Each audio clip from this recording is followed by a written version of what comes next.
하나님의 말씀 보시겠습니다. 오늘 하나님께서 우리에게 주시는 성경 말씀은 신약성경 사도행전 19장 20절 말씀입니다.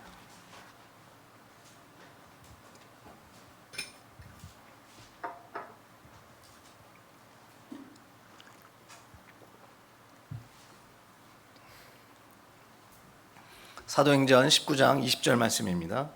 제가 가진 성경으로 신약성경 221페이지입니다.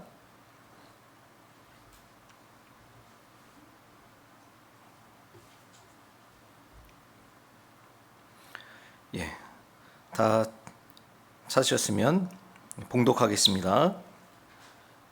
이와 같이 주의 말씀이 힘이 있어 흥왕하여 세력을 얻으니라.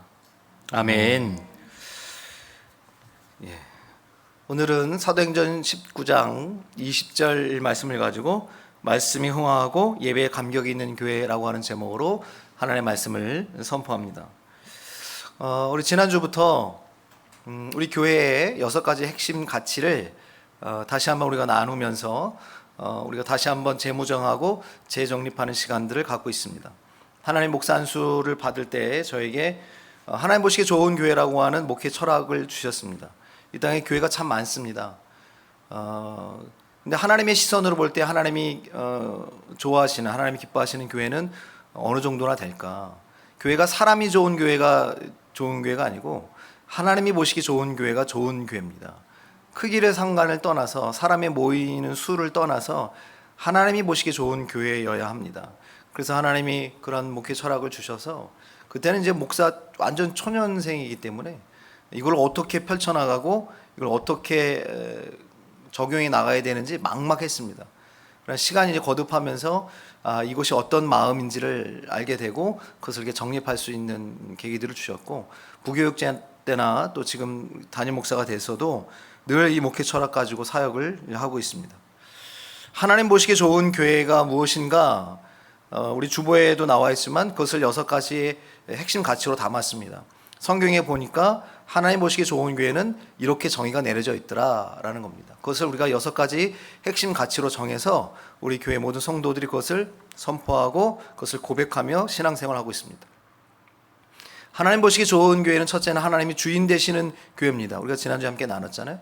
그것은 이 교회의 주인이 하나님이다라고 하는 개념뿐만 아니라 내 삶의 주인도 하나님이다라고 하는 고백입니다. 그런 고백을 하는 성도들이 모여있는 곳이 좋은 교회예요. 그래서 하나님이 내 삶의 주인이다라고 하는 고백입니다. 근데 한 걸음 더 나가서 말씀을 드렸죠. 그 정도가 아니에요. 하나님이 이 교회의 내 삶의 주인인 걸 알겠는데 그럼 나는 누구냐까지 알아야 돼요. 나는 손님인가 청직인가. 우리가 하나님 앞에 손님으로 살면 나중에 가게 문 닫히면 손님은 나가는 겁니다. 가게 문 닫히면 손님은 못 들어오는 거죠. 하나님이 내 삶의 주인이면 나는 청직입니다. 하나님의 일꾼이라는 얘기예요. 그래서 우리가 교회 안에서나 또 세상의 삶 속에서도 하나님의 일을 맡은 청지기로, 선한 청지기로, 못된 청지기 말고 선한 청지기로 주인의 의식을 가지고 있지만 주인이 누군지 분명히 알고 청지기지만 주인의 마음으로 주의 일을 맡아서 하는 선한 청지기로 우리의 삶을 살아가는 것이다. 그것이 하나님 보시기에 좋은 교회의 첫 번째, 하나님이 주인 되시는 교회라고 말씀드렸습니다. 두 번째 하나님 보시기에 좋은 교회는 뭐냐면 말씀이 흥황하고 예배에 감격이 있는 교회입니다. 교회가 여러분 아무리 세워져 있어도 하나님의 말씀이 선포돼야지 사람의 말이 선포돼서는 안 됩니다.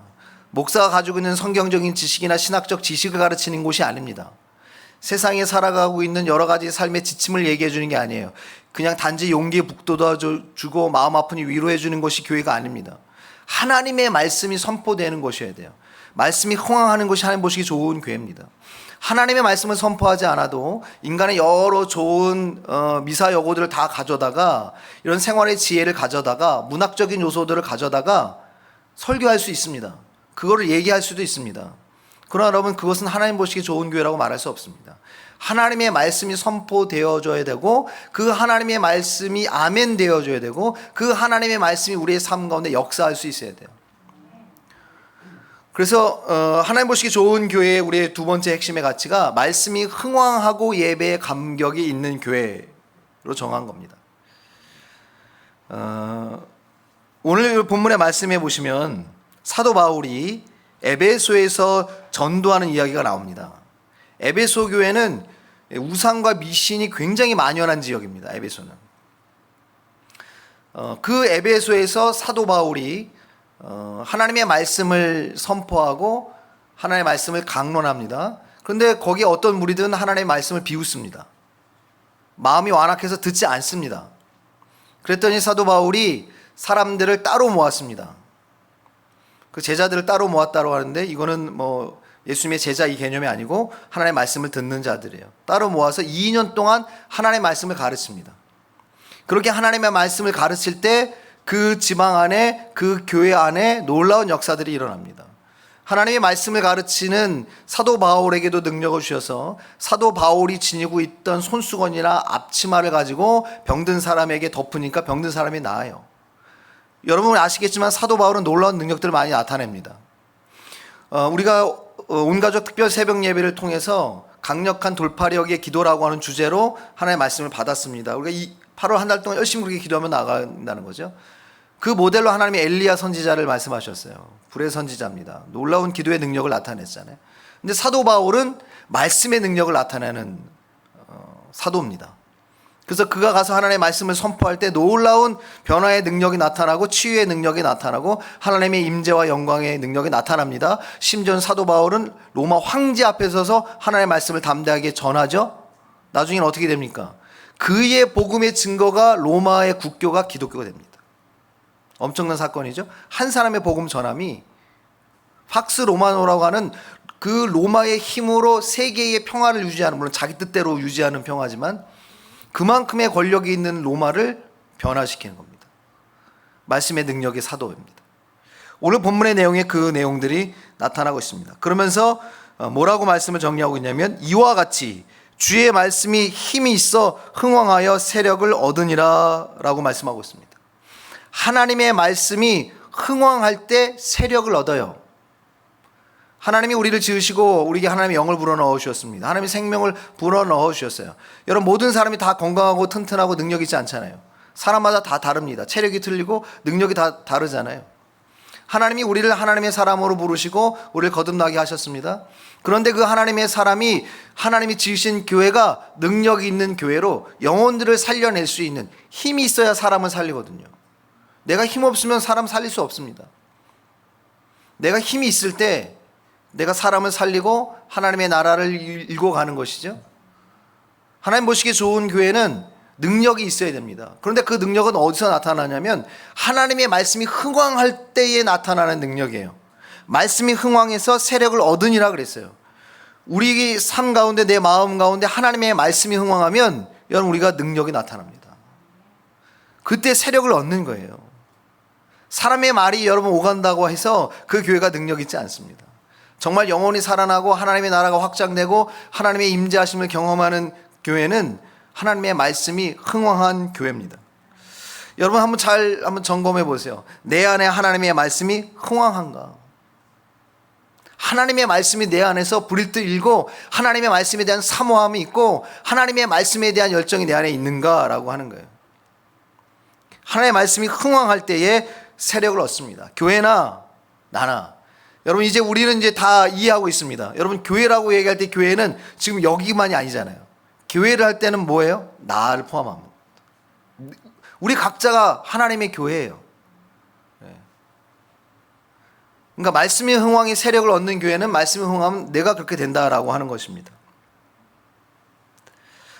여러분 교회는 뭐 하는 겁니까? 뭐 하는 곳입니까? 교회는 뭐 하는 곳이에요? 여러분 교회는 예배하는 곳입니다. 가장 먼저의 기능은 뭐냐면 예배하는 곳이에요. 하나님을 예배하는 겁니다. 교회 아니고 어디 가서 예배해요? 어디가 하나님을 예배합니까? 그렇죠? 하나님의 사람들이 모여서 예배하는 곳 그곳이 교회입니다. 건물이 교회가 아니잖아요. 또 교회는 생명을 살리는 역할들을 해야 되고 진리를 수호해야 됩니다. 진리를 수호한다는 건 뭐냐면 사랑을 나누는 거예요. 어떤 이런 이론을 사수하는 게 아니고 예수 그리스도가 가르쳐 주신 그 사랑을 나누는 것이 진리의 수호라는 거예요. 교회는 그 기능을 해야 되는 겁니다. 근데 첫 번째 예배하는 곳이죠. 여러분 이 예배가 하나님 앞에 온전히 들어지는 것은 말씀이 흥황할 때 가능한 겁니다. 성경에 보니까 이 하나님의 말씀은 양식이고 양약이다 그래요. 그러니까 하나님의 사람에게 있어서 영혼을 살찌게 하는, 영혼을 건강하게 하는 게 뭐냐면 말씀이에요. 우리가 말씀을 먹지 않으면 우리가 영이 건강할 수 없습니다. 여러분, 우리가 육체로 먹는 음식들도 잘못 먹으면 몸이 상하잖아요. 상한 음식 먹으면 상합니다. 건강하게 좋은 음식들을 먹어야 건강해지잖아요. 영도 마찬가지입니다. 여러분, 우리가 하나님의 말씀을 그대로 우리가 받아들여 먹을 때 우리의 영이 건강해지고, 우리가 영이 병들었을 때 하나님의 말씀을 먹을 때 우리가 치유를 받는 거예요. 하나님의 말씀이 내 안에 약하면 내 영이 약해집니다. 내 삶에도 마찬가지예요. 내가 하나님의 말씀이 약하면 내 삶에 힘이 없습니다. 작은 고난에도 넘어가고 사탄의 작은 미혹에도 넘어가게 돼 있는 거예요. 하나님의 말씀이 내 안에 흥왕할 때 내가 건강해요. 내 삶이 건강하고 내 인생이 건강하고 내 영이 건강해집니다. 우리나라의 그 훈민정음을 창제한 그 세종대왕 용비어천가, 우리 고등학교 때 다 외우잖아요. 시험에 꼭 나온다고. 꼭 나오긴 하더라고요. 그 용비어천가 2장에 여러분이 다 아시는 내용이 있지 않습니까? 뿌리 깊은 난간, 바람의 아니 메세, 꽃도 고 여름 하나니, 이렇게 나오거든요. 뿌리가 깊은 나무가 바람에 흔들리지 않고 열매가 가득하다라는 거예요. 얼마나 성경적인지 몰라요. 그렇죠? 뿌리가 깊은 나무가 어떤 환란에도 쓰러지지 않을 뿐더러 때에 따라서 열매를 가득 맺는다라는 거예요. 여러분, 교회가 하나님의 사람들이 성경으로 보면 좋은 나무라고요. 하나님이 이 땅 가운데 나무를 심으셨어요. 나무가 무슨 기능을 합니까? 공기를 정화하잖아요. 나무를 여러분 싹 빼내면 우리는 다 죽습니다. 공기가 정화되지 않습니다. 이산화탄소를 머금고 그걸 정화해서 산소를 배출하는 게 식물들의 기능들인데, 그래서 우리가 사는 거거든요.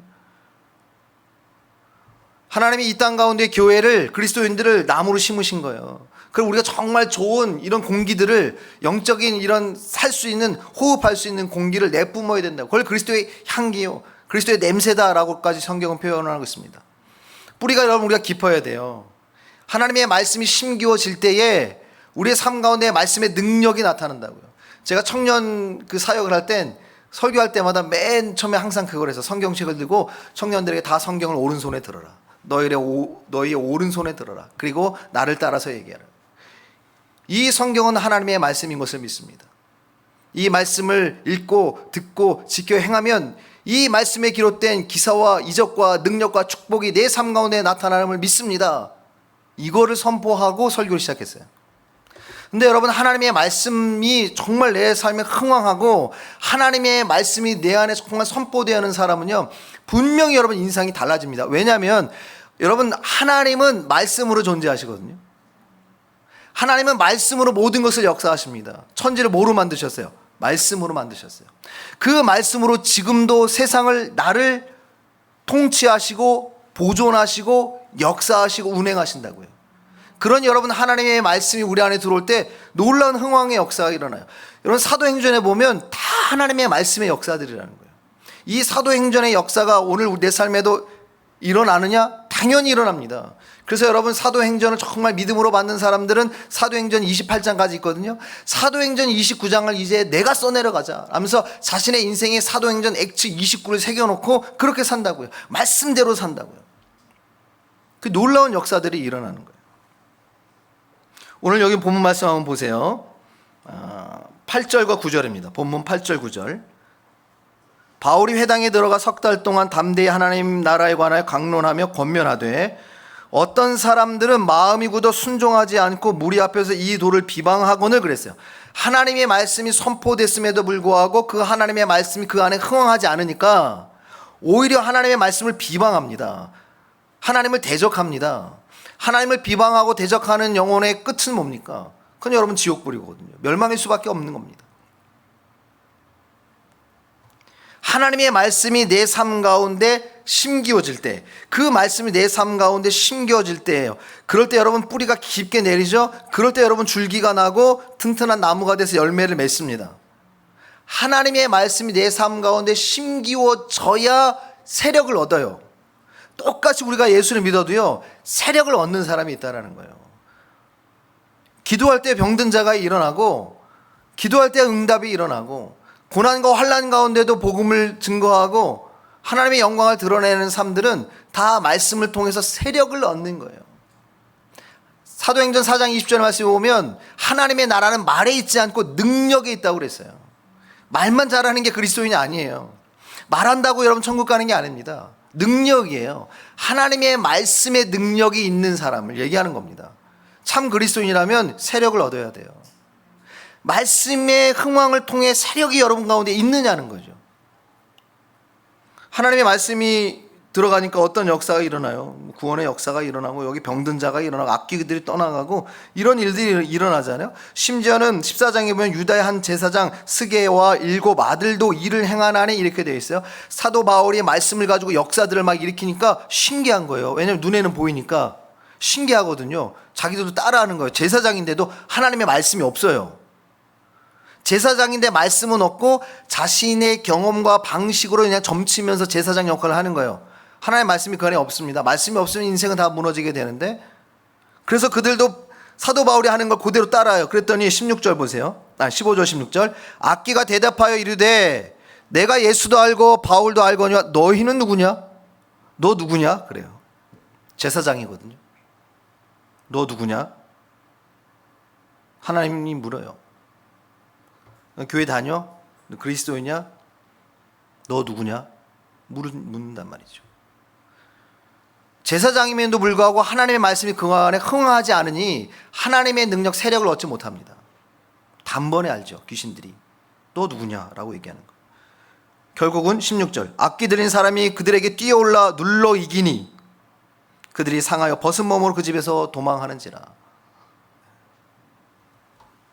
여러분, 하나님의 말씀이 우리 가운데 흥왕하는 것이 하나님 보시기에 좋은 성도고, 그 성도들이 모인 곳이 좋은 교회입니다. 좋은 성도들이 모일 때 좋은 교회를 이루고, 그런 좋은 교회를 이룰 때 우리는 비로소 세상에서 좋은 사람이 됩니다. 그리스도인 여러분, 세상 가운데 악한 사람 되면 안 되잖아요. 교회 다니다가 상처받은 경우들이 있잖아요. 우리가 여러분 좋은 사람이 되지 않기 때문에 그렇거든요.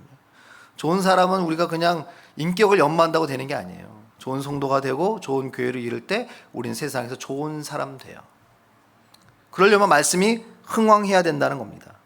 그러면 말씀이, 하나님의 말씀이 내 심령 가운데 심기워져야 됩니다. 그래야만 열매를 맺는 거예요. 여러분의 마음 가운데 하나님의 말씀이 심겨 있습니까? 심겨 있어야 돼요. 이 말씀이. 예수님이 말씀하셨잖아요. 모래 위에 집 지면 창수 일어나면 다 무너진다 그랬어요. 다 무너져요. 말씀 위에 내 인생을 세우지 않으면 사람은 살면서 내가 예수를 정말 신실하게 믿나 신실하게 믿지 않나 다 고난 당하게 되어 있어요. 세상에선 어쩔 수 없습니다.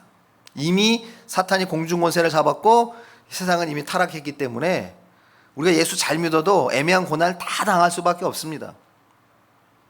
그런데 여러분, 우리가 말씀에 심겨져 있으면, 말씀에 내 인생을 세우면 안전하다는 거예요. 안전하다는 거예요. 무너지지 않는다 이렇게 말씀하셨어요. 바울이 2년 동안 제자들을 따로 불러가지고 하나님의 말씀을 가르쳤습니다. 그랬더니 놀라운 능력이 나타나죠. 우리가 지난주에 말씀을 나눴습니다. 마태복음 16장 말씀해 보니까 이 신앙 고백 이후에 하나님이 내 교회를 세우겠다고 그랬어요. 하나님의 교회를 세우시겠다고 그랬어요. 그러면서 뒤에 뭐라고 붙습니까? 천국의 열쇠를 우리에게 주신다고 말씀하셨고, 또 하나 뭐가 붙어요? 음부의 권세가 너희를 이기지 못하리라 그랬어요. 사탄은 끊임없이 우리를 넘어뜨려야 되거든요. 그런데 우리가 말씀 위에 세워지면 음부의 권세가 우리를 이기지 못하는 거예요. 말씀이 흥황할 때 우리의 삶 가운데 세력을 얻습니다. 정말 여러분, 하나님의 세력을 얻은 사람들은 세상에 여러분 수많은 이런 환난과 고난과 사탄의 방해를 능히 이깁니다. 그런 사람들이 역사를 이뤄가는 겁니다. 자, 그러면 여러분, 우리의 삶에 하나님의 말씀이 흥황하게 되려면, 그 말씀이 우리의 삶 가운데 심겨지게 되려면 어떻게 해야 될까? 첫째는 하나님의 말씀을 읽어야 됩니다. 요한계시록 1장 3절이에요. 제가 그렇게 강조하는 성경의 본문입니다. 뭐죠? 하나님의 말씀을 읽는 자와 듣는 자와 그 가운데 지켜 행하는 자가 복이 있나니 때가 가까웁니다 그랬어요. 하나님의 때가 가까울수록, 우리 인생이 마지막에 가까워질수록, 다 나이를 먹으니까 가까워지잖아요. 그럴수록 우리는 하나님의 말씀 더 읽고 더 듣고 더 지켜 행해야 된다 그랬어요. 그런 자가 복을 얻는다. 복이 뭐냐면 세력입니다. 하나님의 능력을 입는다라는 거예요. 즉 우리가 말씀에 흥왕해져서 세력을 입어 놀라운 능력을 나타내고 하나님의 은혜와 하나님의 사명을 감당하고 이 땅 가운데 하나님의 영광을 드러내는 삶을 살려면 첫째가 하나님의 말씀을 읽어야 돼요. 그래서 우리 교회는 1년에 한 번씩 성경 일독 안 하면 호적에서 판다고 그랬어요. 네, 교족에서 제껴놓는다 그랬어요. 네. 그리고 1년 유예를 주죠. 지금 다 읽고 계시죠? 하나님의 말씀을 읽어야 됩니다. 여러분 하나님의 말씀을 읽을 때 이걸 어떻게 읽어야 되냐면 내가 정말 이 말씀을 하나님께서 나에게 주시는 편지를 읽으셔야 돼요. 사랑의 마음으로 읽으셔야 돼요. 우리가 새가족반에서 배우셨죠? 사랑하는 사람이 나에게 편지를 보내요. 내가 사랑하는 어머니가 나한테 편지를 보냈단 말이에요. 내가 정말 그를 사랑한다면 그 편지를 덮어놓지 않잖아요. 펼쳐서 읽죠. 읽는단 말이에요. 그걸 근데 어떻게 읽어요? 그가 나에게 말하는 것처럼. 자기야, 자기가 너무 보고 싶어. 그렇게 읽지 이걸 이렇게 하는 사람이 없단 말이에요. 하나님의 말씀을 읽는 것을 하나님을 사랑하는 마음으로 하나님이 나에게 보내신 말씀으로 누가 누구에게 보낸 글을 내가 3자의 입장에서 읽는 게 아니고 하나님이 나에게 쓰신 편지를 내가 읽는다는 마음으로 읽어야 돼요. 그럴 때 내 안에 하나님의 말씀이 흥황하게 역사가 일어납니다. 우리가 잘 아는 록펠러 석유 재벌 아닙니까? 엄청나잖아요. 그런데 그 록펠러가 워낙 이제 부자가 돼서 석유 재벌이 되니까 미국 의회에서 딴지를 걸었다고요. 그래서 그거를 아예 갈기갈기 찢었어요. 독점하지 못하도록. 물론 경제적으로는 물론 그럴 수는 있습니다. 근데 여러분 록펠러가 위기를 맞았잖아요. 큰 부분은 정부가 다 뛰어갔어. 쪼가리만 남은 거예요. 이거 가지고 어떻게 하나. 다시 회사를 살려야 되는데. 그런 상황 속에 전문가들도 다 데려갔거든요. 그래서 이제 록펠러가 어떻게 하냐면 야 이게 네가 새로운 전문가를 영입해야 되는데 두 사람이 물망에 올랐어. 하나는 진짜 석유의 전문가, 한 사람은 기도의 사람이에요. 록펠러는 어떻게 했을까요? 내 기업이 내 영광을 위한 게 아니라 하나님의 나라를 위한 거니 나는 석유에 대해서 전문가보다 기도하는 사람을 선택해야겠다. 그 사람을 뽑았어요. 그래서 그 사람을 이제 오너의 자리에 앉힙니다. 근데 이 사람이 어떻게 하는가?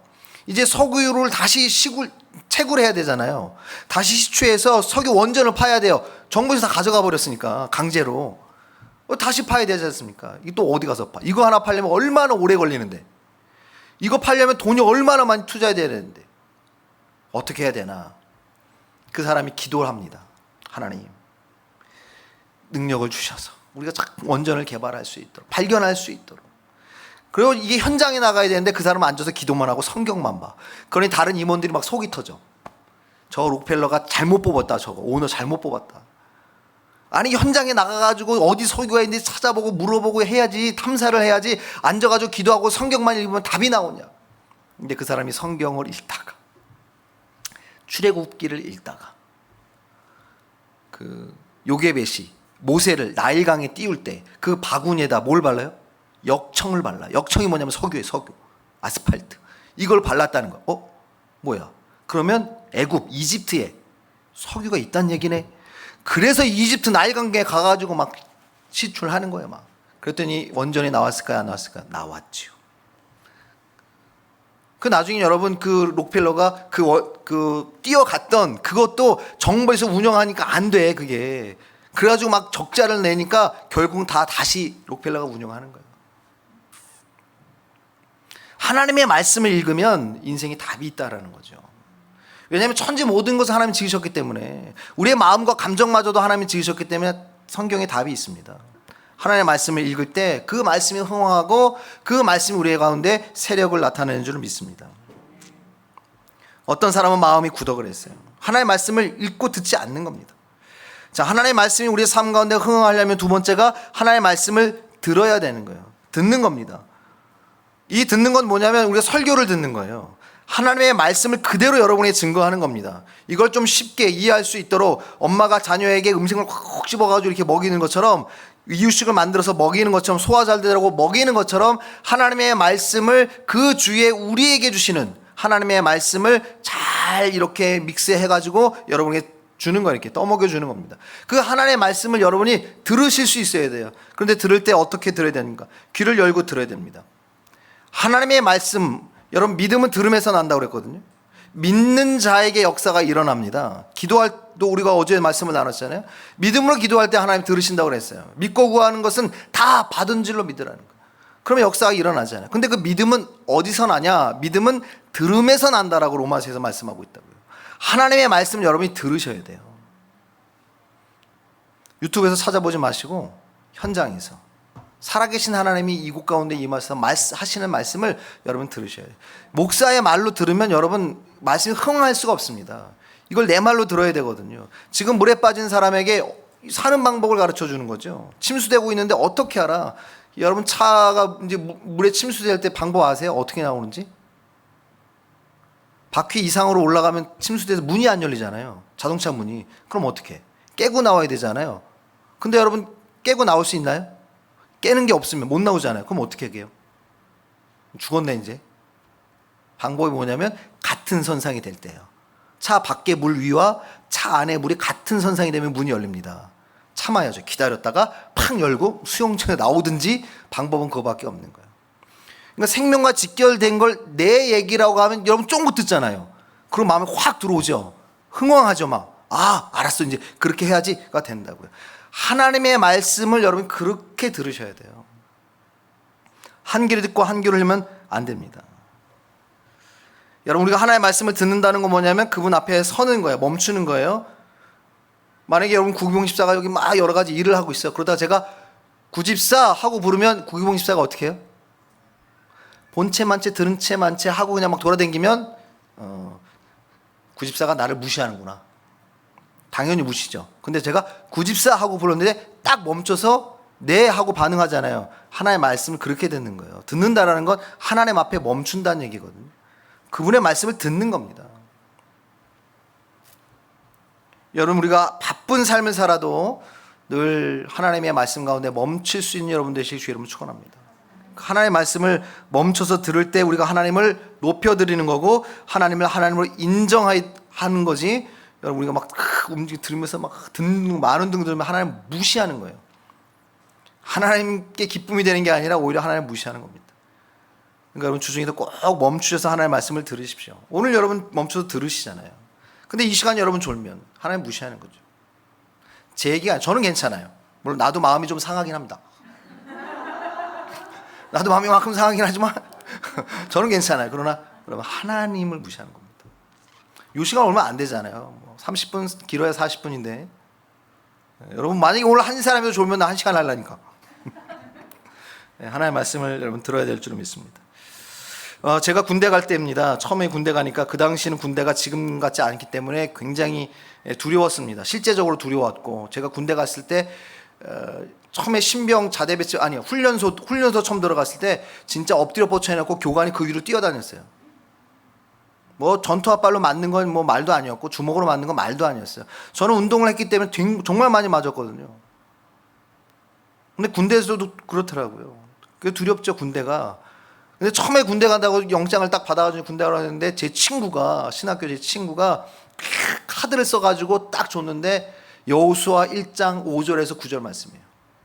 너는 마음을 지극히 강하게 하고 담대하라. 여호수아에게 하나님이 말씀하셨던 거. 마음을 지극히 강하게 하고 담대하면 네가 어디로 가든지 내가 너와 함께하고 모세와 함께했던 것처럼 내가 너와 함께 너를 지키겠다. 하나님의 말씀 그 말씀을 딱 읽는데 그냥 눈물이 쫙 나는데 군대에 대한 두려움이 싹 없어지더라고요. 그리고 군대 생활 잘 마치고 여기 서 있지 않습니까? 말씀이 정말 내가 이걸 내 말씀으로 들으면 그 말씀이 그렇게 달아. 그리고 그 말씀이 진짜 능력이 됩니다. 록펠러처럼 말씀을 읽다가 그 나일강에 역청이 있지 발견하게 되는 거예요. 내 말씀으로 들으니까 그렇게 되는 겁니다. 세 번째는 뭐냐면 하나님의 말씀을 지켜 행하라고 그랬어요. 말씀을 지켜 행할 때 하나님의 말씀이 우리의 삶 가운데 흥왕하게 됩니다. 여러분 다른 예 들으지 않고 성경에 있는 예만 그대로 여러분께 들을게요. 보세요. 미문에 안진뱅이가 앉아 있습니다. 베드로와 요한이 기도하러 올라가다가 안진뱅이를 봤잖아요. 안진뱅이에게 은과 금은 내게 없다. 그러나 내게 있는 것으로 내게 주노니 나사렛 예수의 이름으로 일어나 걸어라 그랬잖아요. 안진뱅이 날 때부터 안진뱅이를 어떻게 일으켜요? 의사도 못 일으키잖아요. 그렇게 얘기했단 말이죠.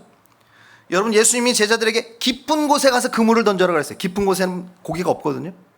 깊은 곳에 가서 그물을 던지라는 거예요. 그게 여러분 가능하냐? 그거 안 되거든요. 제자들은 어부기 때문에 예수님은 목수고, 그것도 전직 목수 아닙니까? 제자들은 현직 어부고. 이게 말이 안 되는 거예요. 그런데 목수가 깊은 데 가서 그물을 던지라니 말이 안 되잖아요. 오병의 기적을 여러분 아시죠? 아니 보리떡 5개 물고기 2마리 가지고 야 니들이 떼어다가 5,000명이 나눠주라는 거예요. 요게벳은 어떻습니까? 이제 모세가 커가지고 키울 수 없어요. 뭐 했겠어요? 엄마가 뭐 했겠어요? 믿음의 엄마가 기도했겠죠. 하나님이 음성을 주셨을 거 아니에요. 바구니에 담아라. 그리고 나일강에 띄워라. 아기를 바구니에 담아 나일강에 띄워. 근데 보세요. 하나님이 말씀하신 것을 그들이 듣고 그대로 나에게 하신 말씀으로 아멘으로 하고 그 말씀대로 순종했더니 어떤 일이 일어납니까? 안진뱅이가 어떻게 됐어요? 일어났죠. 안진뱅이가 일어났습니다. 오병의 기적이 어떻게 했어요? 5,000명이 먹었어요, 안 먹었어요? 먹었죠? 12광지가 남았지 않습니까? 나일강에 띄워보냈단 말이에요. 모세가 죽었나요? 아니요. 바로의 공주의 딸에게 발견이 됐죠. 살았죠. 사는 정도가 아니죠. 요게벳이 젖먹이 키웠는데 상급까지 줬잖아요. 말씀에 순종할 때 세력을 얻어요. 말씀이 우리 안에 흥왕해져야 돼요. 그냥 이걸 남의 얘기로만 들으시면 안 됩니다. 하나님의 말씀 우리가 배우잖아요. 새가족 반도 중에 하나님의 말씀 배우고, 여러분 여기도 우리가 여러 과정들 통해 하나님의 말씀을 배워요. 그걸 듣고 잃어버려서 그냥 교회에서 가르쳐주는 거니까라고만 여기면 내 말씀이 내 안에 흥왕해지지가 않아요. 그러면 세력을 얻을 수 없습니다. 그러나 말씀이 내 안에 흥왕해지면 분명하게 세력을 얻는다라고 말씀하고 있어요. 그 기록과 증거가 뭐냐면 사도행전이라고요. 근데 지금도 역시 마찬가지로 하나님의 말씀에 순종하는 사람, 말씀이 흥황하는 사람들은 놀라운 하나님의 역사들을 이뤄가고 있습니다. 그 많은 간증들이 지금도 쏟아지고 있어요. 자, 그러면 여러분 하나님의 말씀이 내 안에 흥황할 때 나타나는 능력과 축복은 뭔가 간단하게 요것만 하고 설교 마칩니다. 여러분 하나님의 말씀이 내 안에 흥황해지기를 소망하십니까? 하나님의 말씀이 내 안에 흥황해지면 나타나는 능력이 뭐냐면, 축복이 뭐냐면 가장 첫 번째가 예배에 감격이 넘쳐요. 이건 여러분 내가 감정적으로 예배를 감격적으로 드려야지 된다고 되는 게 아니에요. 물론 여러분 우리가 감정적이라서 큰 교회나 세션이나 찬양팀이 잘 돼 있는 데 가면 감정적인 감흥은 받습니다. 찬양의 위로를 받아요. 물론 성령이 찬양을 통해 우리를 만지긴 하죠. 위로의 이런 감정적인 반응들은 분명히 나타납니다. 그러나 여러분 그것은 하나님께 드려지는 온전한 찬양이라고 볼 수는 없는 거예요. 왜 그러냐면 보세요. 여러분 내가 하나님의 말씀이 내 안에 흥황하면 예배에 감격이 넘치는데 세션이 다 갖춰졌기 때문에 감정적인 감흥의 개념이 아니에요. 아니 기타도 없어. 우리 교공기사가 기타 치는구나. 수요일날 혼자 기타를 치면서 찬양 인도해. 그래도 감격이 넘치는 건 보여지고 들려지는 음악적 사운드에서 오는 감흥이 아니고 하나님께서 나를 구원하셨다는 것에 대한 감격, 그 감사 기쁨이에요. 그래서 그냥 넘치는 거예요. 그 감격이에요. 하나님의 말씀 내 안에 흥하면 그런 환경적인 요건을 떠나서 본질을 보는 거예요. 하나님을 보게 된다는 겁니다. 그럴 때 하나님께 찬양을 자발적으로 드리죠. 기쁨으로 드리죠. 큰 소리로 드리죠. 감격함으로. 내가 혼자 감격하잖아요. 세션도 없어. 음도 막 혼자 부르는데 막 음치고 박치야. 그런데 혼자 울며 막 찬양을 해. 왜 그래요? 내 안에 감격이 넘치거든요. 말씀이 내 안에 역사하기 때문에 그렇습니다. 여러분 예배에 실패하고 하나님께 쓰임받고 능력을 받고 복을 받는 사람은 세상에 없습니다. 예배부터 성공해야 됩니다. 그 예배를 감격적으로 드리려면 이 자리의 예배가 정말 감격하는, 하나님이 감격하는 예배, 그래서 내가 감격하는 예배가 되려면 말씀이 여러분에 흥왕하셔야 돼요. 말씀이 역사해야 돼요. 그럴 때 받는 복이 하나님이 그 예배를 받으신다는 건 하나님이 이곳 가운데 임재하신다는 거예요. 하나님이 이곳에 임재하면 우리의 얘기들 다 들으시겠죠. 하나님의 말씀이 흥황할 때 나타나는 능력과 복은 뭐냐면 두 번째는 변화입니다. 변화. 디모데후서 3장 16절 17절 말씀해 보면 하나님의 말씀은 하나님의 사람으로 온전케 한다고 그랬어요. 즉 하나님의 말씀이 여러분 안에 흥왕하면 정말 예배가 감격적이에요. 어디서 드려도 예배가 정말 감격적이라고요. 어떤 상황이 예배를 드려 너무 감격적인 거예요. 그럴 때 하나님의 능력과 하나님의 역사하심이 나타나죠. 그럴 때 뭐가 일어나면 변화가 일어납니다. 어떤 변화가 일어나냐면 내가 하나님 앞에 치유돼요. 상한 감정이 치유되고 나의 인생이 치유됩니다. 여러분 삶 가운데 수많은 아픔들이 있잖아요. 말 못할 고민들이 있고 상처들이 있잖아요. 이걸 어떻게 치료해요? 상담하고 심리받아도 이게 치료가 안 되거든요. 이 영적인 인생의 트라우마가 치료가 잘 안 돼요. 그래도 요즘 능력이 있는 오은영 박사님이 있어서 그나마 좀 다행이지만 본질적인 치료가 안 되거든요. 근데 하나님의 말씀을 통해서 우리가 변화돼요. 치유됩니다. 그 말씀으로 여러분 정말 하나님의 치유의 역사가 일어나잖아요.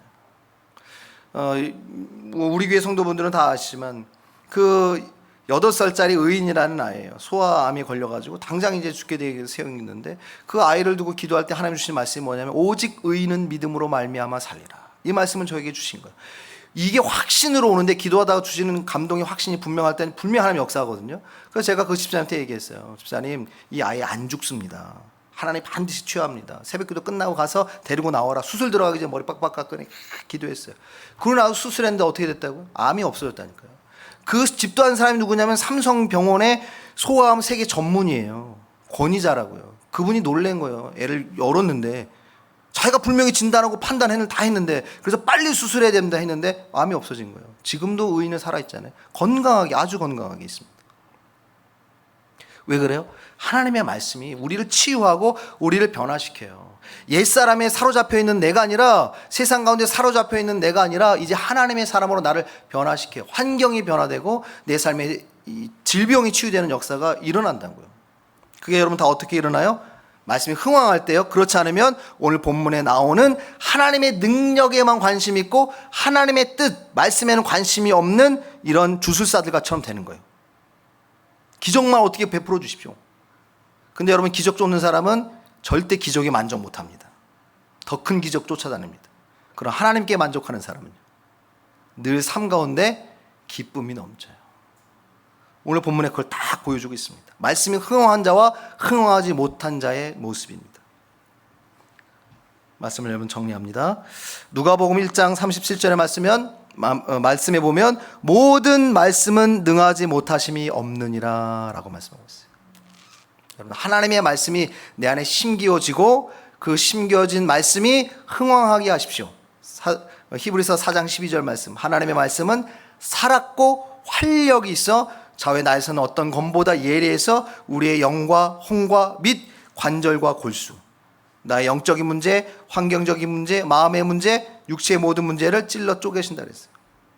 말씀이 흥황한 교회가 하나님 보시기 좋은 교회입니다. 여러분 삶 가운데 하나님의 말씀이 흥황해서 비로소 세력을 얻고 그래서 예배의 감격이 넘치는 저 여러분 되시기 주의 이름으로 축원합니다. 그럴 때 우리가 세상에서 삶으로 드려지는 예배에도 감격이 넘치게 될 줄로 믿습니다.